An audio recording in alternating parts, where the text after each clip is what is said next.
Le Seigneur Jésus-Christ est l'unique et véritable Dieu. Voici pourquoi tu ne dois plus douter sur ce sujet. Voici pourquoi tu dois demeurer ferme, inébranlable dans ta foi au Seigneur Jésus-Christ. Et que les humains ne t'égarent jamais peu, importe leur philosophie, leurs rudiments, leurs traditions, leurs commandements, leurs pensées, leurs tromperies, etc. Veuillez donc regarder cette vidéo et écouter son contenu jusqu'à la fin. Nous vous saluons dans le précieux nom de Jésus-Christ, le Dieu véritable. Et nous vous rappelons que sur notre chaîne, nous partageons des enseignements sur la parole de Dieu et des leçons de vie. Merci de vous abonner à notre chaîne pour ne pas perdre cette vidéo ou pour ne plus manquer nos prochaines vidéos. Merci aussi d'aimer, commenter et partager nos vidéos avec vos proches et connaissances pour que ces enseignements et leçons leur parviennent aussi. Retenez que c'est poussé par le Saint-Esprit de Dieu que ce texte est rédigé par le docteur Mozingo Bonga Stanislas Jr.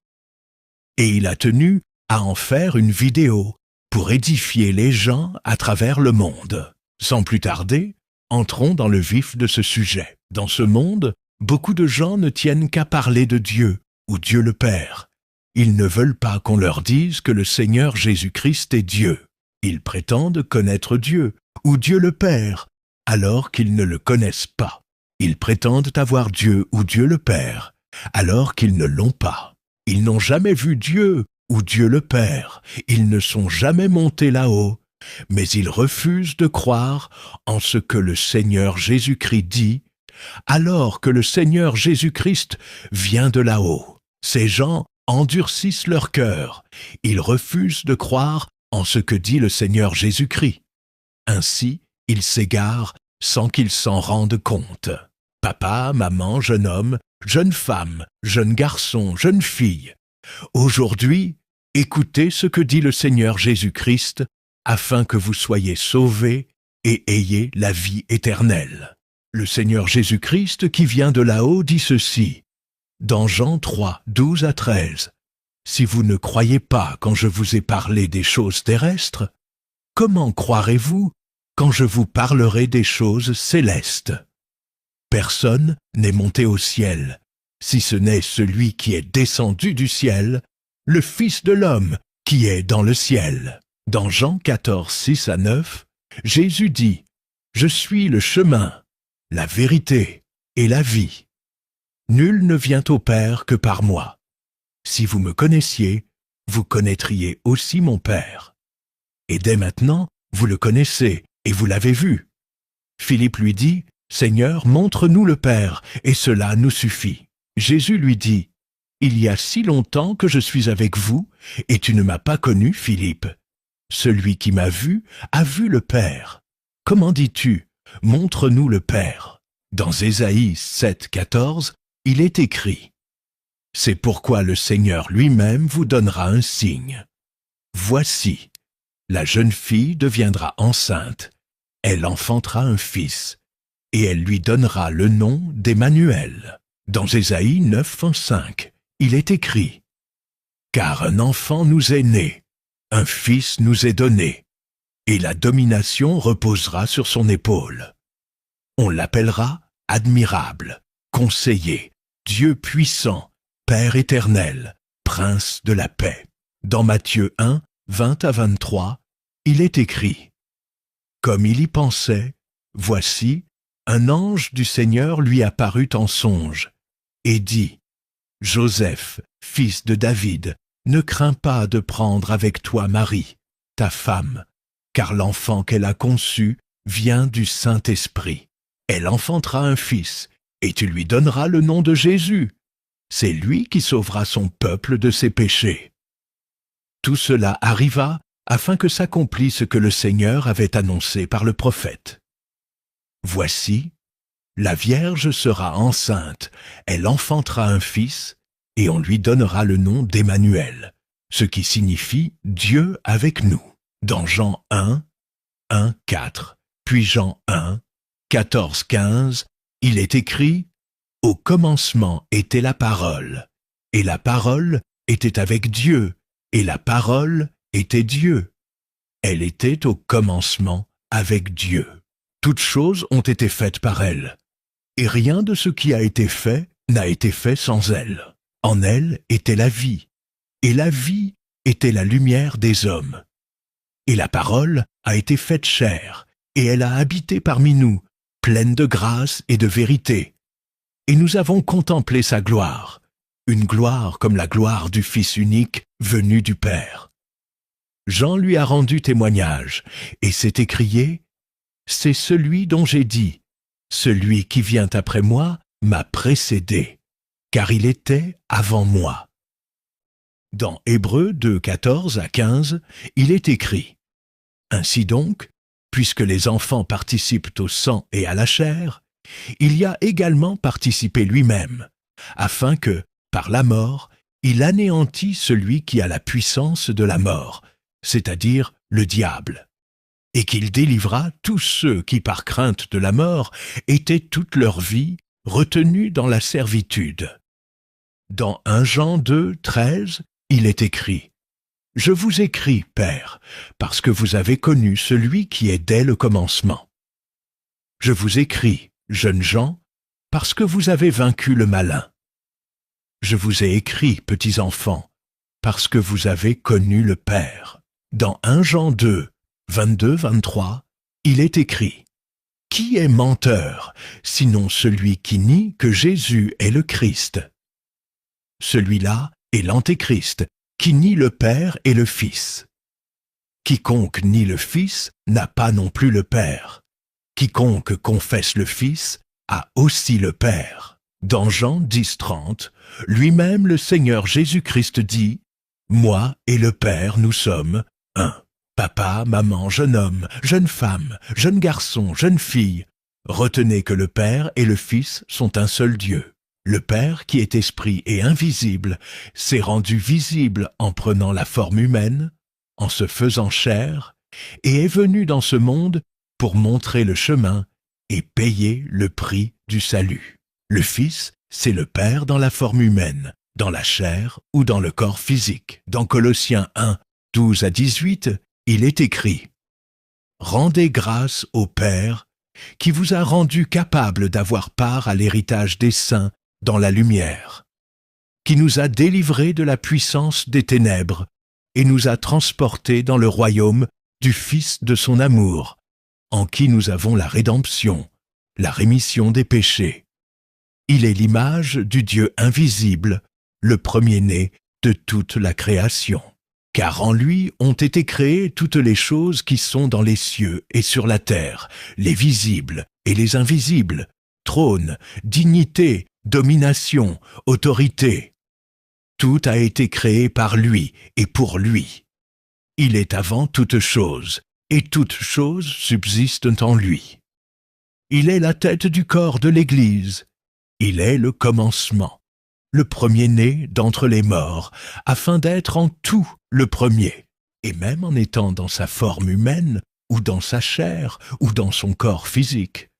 Le Seigneur Jésus-Christ est resté Dieu et avec toute la plénitude de la divinité en lui. Dans Colossiens 2, 8 à 10, il est écrit « Prenez garde que personne ne fasse de vous sa proie par la philosophie et par une vaine tromperie, s'appuyant sur la tradition des hommes, sur les rudiments du monde, et non sur Jésus-Christ. Car en Jésus-Christ habite corporellement toute la plénitude de la divinité. Vous avez tout pleinement en lui, qui est le chef de toute domination et de toute autorité. » Dans Hébreux 1, 8 à 12, le Père nous révèle une fois de plus comment lui et le Fils ne sont que un et un seul Dieu. Écoutez ce que le Père dit au Fils. « Ton trône, ô Dieu, est éternel. Le sceptre de ton règne est un sceptre d'équité. Tu as aimé la justice et tu as haï l'iniquité. C'est pourquoi, ô Dieu, ton Dieu t'a oint d'une huile de joie au-dessus de tes égaux. Et encore, toi, Seigneur, tu as au commencement fondé la terre, et les cieux sont l'ouvrage de tes mains. Ils périront, mais tu subsistes. Ils vieilliront tous comme un vêtement. Tu les rouleras comme un manteau, et ils seront changés. Mais toi, tu restes le même, et tes années ne finiront point. Dans 1 Jean 5, 19 à 21, il est écrit « Nous savons que nous sommes de Dieu, et que le monde entier est sous la puissance du malin. Nous savons aussi que le Fils de Dieu est venu, et qu'il nous a donné l'intelligence pour connaître le véritable. Et nous sommes dans le véritable, en son Fils Jésus-Christ. C'est lui qui est le Dieu véritable et la vie éternelle. Petits enfants, gardez-vous des idoles. Papa, maman, jeune homme, jeune femme, jeune garçon, jeune fille, une fois de plus, retenez que le Père qui est esprit et invisible s'est rendu visible en prenant la forme humaine, en se faisant chair, et est venu dans ce monde pour montrer le chemin et payer le prix du salut. Le Fils, c'est le Père dans la forme humaine, dans la chair ou dans le corps physique. Dans Colossiens 1, 15 à 18, il est écrit « Il est l'image du Dieu invisible, le premier-né de toute la création. Car en lui ont été créées toutes les choses qui sont dans les cieux et sur la terre, les visibles et les invisibles, trône, dignité, domination, autorité. Tout a été créé par lui et pour lui. Il est avant toute chose, et toutes choses subsistent en lui. Il est la tête du corps de l'Église. Il est le commencement, le premier-né d'entre les morts, afin d'être en tout le premier. Et même en étant dans sa forme humaine, ou dans sa chair, ou dans son corps physique, le Seigneur Jésus-Christ est resté Dieu et avec toute la plénitude de la divinité en lui. Dans Colossiens 2, verset 9, il est écrit « En Jésus-Christ habite corporellement toute la plénitude de la divinité. Pendant qu'il était dans sa forme humaine, ou dans sa chair, ou dans son corps physique dans ce monde, son trône là-haut n'était pas resté vide. Il était en forme humaine, ou en chair, ou corps physique dans ce monde, et aussi en esprit là-haut, car il est omniprésent, omnipotent, omniscient. » Comprenez bien le verset 13 de Jean 3. Le Seigneur Jésus-Christ dit ceci. « Personne n'est monté au ciel, si ce n'est celui qui est descendu du ciel, le Fils de l'homme qui est dans le ciel. » Pendant que Jésus-Christ, le Dieu véritable, était en forme humaine, ou en chair ou corps physique dans ce monde, il était aussi en esprit au ciel. Ces gens ou ces humains cherchent maintenant à comprendre comment est-ce possible. Mais ils n'y arriveront jamais, car nul ne peut définir Dieu, nul ne peut comprendre Dieu, nul ne peut comprendre le fonctionnement de Dieu, nul ne peut comprendre les œuvres de Dieu. Dieu est tout-puissant, Dieu est infiniment grand. Dans Ecclésiaste 11, 5, il est écrit « Comme tu ne sais pas quel est le chemin du vent, ni comment se forment les eaux dans le ventre de la femme enceinte, tu ne connais pas non plus l'œuvre de Dieu qui fait tout. » Dans Ésaïe 55, 8 à 9, il est écrit « Car mes pensées ne sont pas vos pensées, et vos voix ne sont pas mes voix, dit l'Éternel. Autant les cieux sont élevés au-dessus de la terre, autant mes voix sont élevées au-dessus de vos voix, et mes pensées au-dessus de vos pensées. » Papa, maman, jeune homme, jeune femme, jeune garçon, jeune fille, ce que Dieu recommande à tout humain est de croire, c'est-à-dire recevoir Jésus-Christ en tant que Seigneur et Sauveur pour être sauvé. Dans Actes 16, 31, il est écrit « Crois au Seigneur Jésus et tu seras sauvé, toi et ta famille. » Papa, maman, jeune homme, jeune femme, jeune garçon, jeune fille, le pardon des péchés, la vie éternelle, toute bonne chose ne se trouve qu'en Jésus-Christ. Et pour y prendre part, il faut croire, c'est-à-dire recevoir Jésus-Christ en tant que Seigneur et Sauveur. Il n'y a aucun autre nom, il n'y a aucun autre chemin en dehors du Seigneur Jésus-Christ. Dans Actes 4, 11 à 12, il est écrit « Jésus est la pierre rejetée par vous qui bâtissez, et qui est devenue la principale de l'angle. Il n'y a de salut en aucun autre, car il n'y a sous le ciel aucun autre nom qui ait été donné parmi les hommes, par lequel nous devions être sauvés. Dans Jean 3, 16 à 18, il est écrit « Car Dieu a tant aimé le monde qu'il a donné son Fils unique, afin que quiconque croit en lui ne périsse point, mais qu'il ait la vie éternelle. Dieu, en effet, n'a pas envoyé son Fils dans le monde pour qu'il juge le monde, mais pour que le monde soit sauvé par lui. Celui qui croit en lui n'est point jugé, mais celui qui ne croit pas est déjà jugé, parce qu'il n'a pas cru au nom du Fils unique de Dieu. » Dans Marc 16, 15 à 16, il est écrit « Allez par tout le monde et prêchez la bonne nouvelle à toute la création.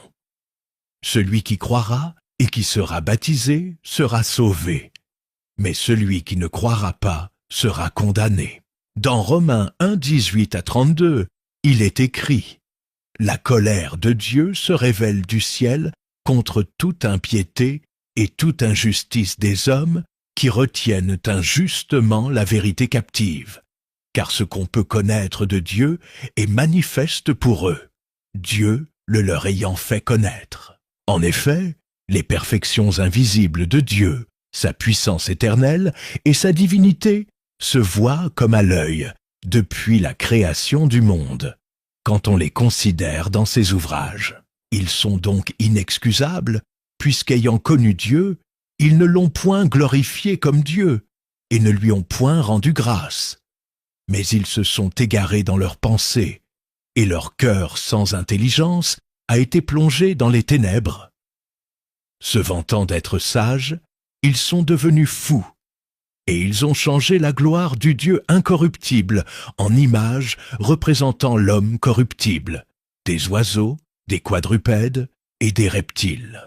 C'est pourquoi Dieu les a livrés à l'impureté selon les convoitises de leur cœur, en sorte qu'ils déshonorent eux-mêmes leur propre corps, eux qui ont changé la vérité de Dieu en mensonge et qui ont adoré et servi la créature au lieu du Créateur qui est béni éternellement.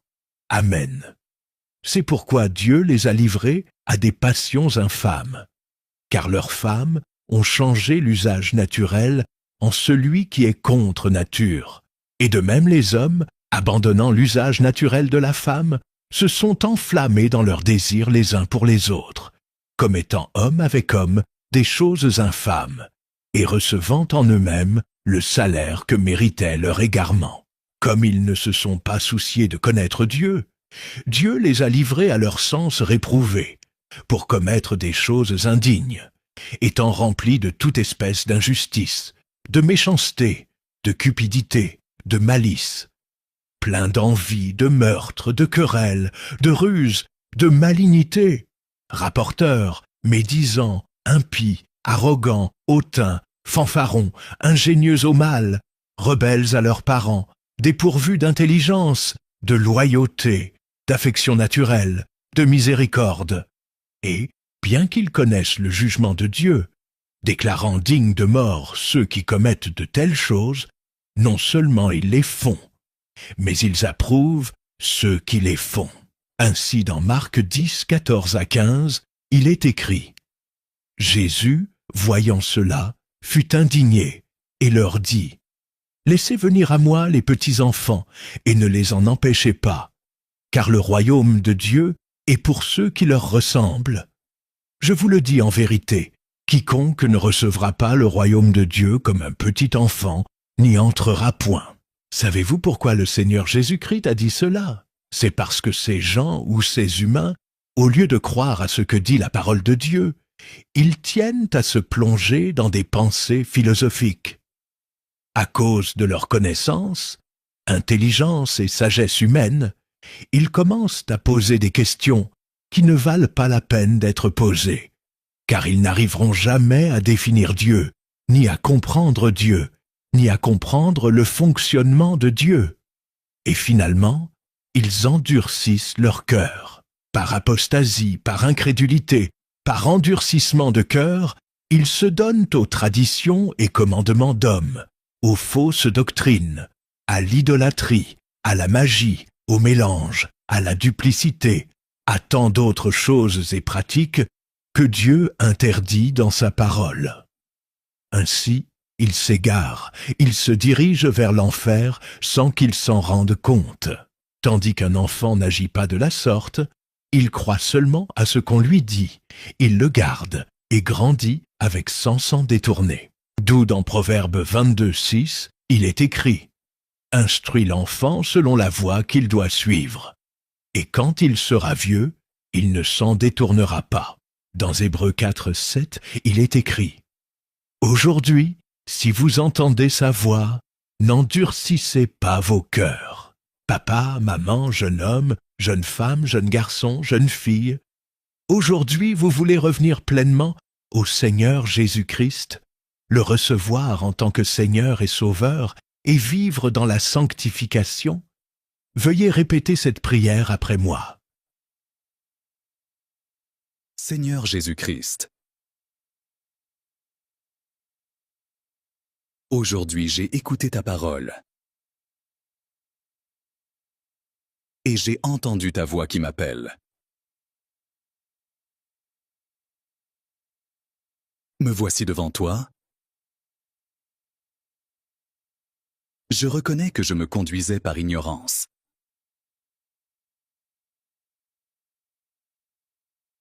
Je reconnais que je vivais dans le péché. Je reconnais que j'ai péché contre toi.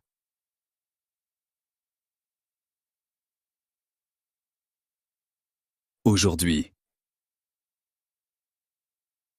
j'implore sur moi ta grâce. Je te demande pardon pour tous mes péchés. Pardonne-moi pour tous les péchés que j'ai commis.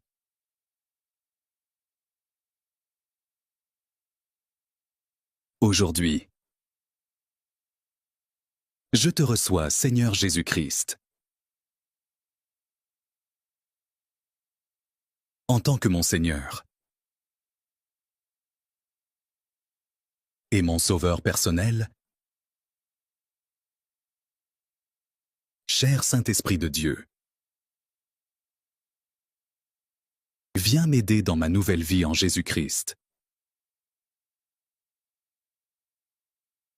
Au nom de Jésus-Christ, j'ai ainsi prié. Amen.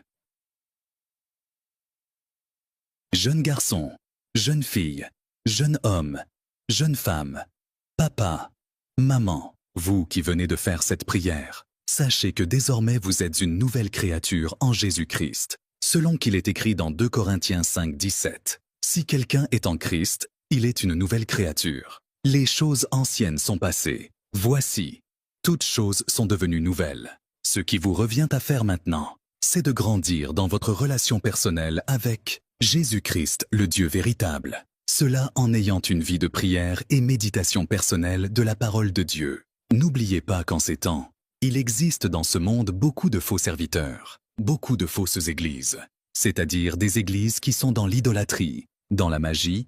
Pour tromper les gens, elles se cachent derrière une certaine bonne apparence, c'est-à-dire, ils ont aussi la Bible, le nom de Jésus-Christ en bouche, ils prêchent aussi. Tout cela pour tromper la vigilance des gens. La vie de prière et méditation personnelle de la parole de Dieu vous permettra aussi de distinguer le vrai et le faux, et de se séparer de faux. Merci pour votre attention. Nous vous rappelons que sur notre chaîne, nous partageons des enseignements sur la parole de Dieu et des leçons de vie. Merci de vous abonner à la chaîne, d'aimer, commenter et partager nos vidéos avec vos proches et connaissances pour apporter votre soutien à la chaîne. À nous revoir à la prochaine vidéo, si le Seigneur Jésus-Christ, le Dieu véritable, nous le permet. D'ici là, portez-vous bien.